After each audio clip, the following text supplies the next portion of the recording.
এই ভিডিওতে আমি আমার কোনো মতামত শেয়ার করব না, আমি জাস্ট শুনবো এবং আপনাদেরকে দেখাইবো যে এই পুরোহিত ইসলাম সম্পর্কে কি বলে এবং ইসলাম ধর্ম সম্পর্কে তাদের অনুভূতি কিরকম বা তাদের আইডিয়া কিরকম তা মূলত এই ভিডিওতে দেখানো হয়েছে এবং তাই মূলত এই ভিডিওতে তিনি বলছেন। তো আমি কোনো কিছু বলবো না, আপনারা এই ভিডিওটি দেখবেন এবং পরবর্তীতে দেখার পরে আপনাদের মন্তব্য কি সেটা কমেন্ট করে জানাই দিবেন। তো চলুন ভিডিওটা শুরু করি। তিন রকমের ধর্মের লোক বেশি আছে, খ্রিস্টান, ইসলাম আর হিন্দু। 100 জন খ্রিস্টানকে যদি একই প্রশ্ন করে তোদের ভগবানকে, একবারই বলবে আমাদের ভগবান ঈশ্বর মসিহ যিশু ক্রাইস্ট।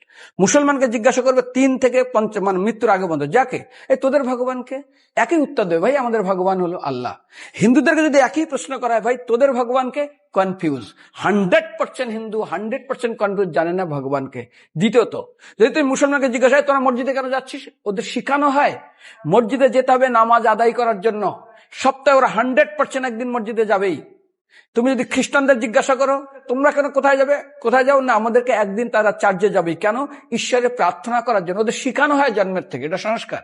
আর হিন্দুদের যদি জিজ্ঞাসা করে তোমরা মন্দিরে কেন যাচ্ছ, হ্যাঁ আমার ছেলের বিয়ে হচ্ছে না, আমার মেয়ের বাচ্চা হচ্ছে না, আমার বাবা হসপিটালে আছে, কালকের আমার মামলার ডেট আছে, আমার ব্যবসা খুব খারাপ, আমার শরীর খুব খারাপ।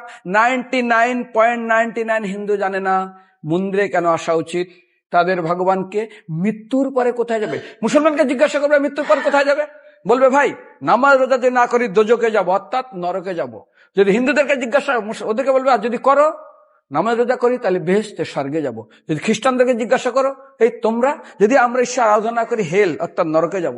যদি বলা হয় যদি করো ঈশ্বর আরাধনা তাহলে তোমরা হেভেন স্বর্গে যাব। আর হিন্দুদেরকে বলে যে তোমরা মরার পরেই 99% হিন্দু এটাই বলে, মিথ্যাই বলে, আমার বাবার সজ্ঞানে স্বর্গে গিয়ে বসেছে। তোর বাবা কি জমি কেনা আছে নাকি স্বর্গে? তোর বাবা জমি কেনা আছে যে তোর বাবা মরার পরে স্বর্গে গেছে হোয়াটসঅ্যাপ করে দেখি এই যে অ্যাটাচ বাথরুম টয়লেট আমি একদম ভালোভাবে পৌঁছে গেছে, তোর বাবা স্বর্গে গেছে জানিস তুই? আরে মৃত্যুর আগে এত কষ্ট পায়, এত কিছু করে, মারার পরে আমরা স্বর্গে গেছে। আরে যখন পুলিশে কোনো কয়েদি কোনো অপরাধীকে ধরে 2-4 ডান্ডা মারে, তারপর থানায় গিয়ে আরো ট্রিটমেন্ট করে, তারপরে কোর্টে বিচারে, তারপর জেল কাটে, মৃত্যুর আগে এত কষ্ট করে আমরা মারা যাই, মারা পরে আমরা স্বর্গে গিয়ে বসে আছে, ওর বাবার জন্য জমি কেনা আছে না, এরকম বলা যাবে না। এই জন্য আমাদের শাস্ত্র বলে পরলোকগত, স্বর্গীয় বলে না। তো যাই হোক, এই ভিডিও থেকে কি বুঝলেন তা অবশ্যই কমেন্ট করে জানিয়ে দিবেন। আসলে এই ধরনের ভিডিওগুলো বানানোর আমার কোনো ইচ্ছা মানসিকতা নাই, কিন্তু বারবার যেহেতু ফেসবুক নিউজ ফিডে এই ভিডিওটি ঘুরছিল যার কারণে মূলত এই ভিডিওটি বানানো। তো এই ভিডিও থেকে আপনারা কে কি বুঝলেন অবশ্যই কমেন্ট করে জানিয়ে দিবেন। তো ভিডিও শেষে আমি এতটুকুই বলতে পারি, আমি গর্বিত আমি মুসলিম হয়ে জন্ম নিয়েছি।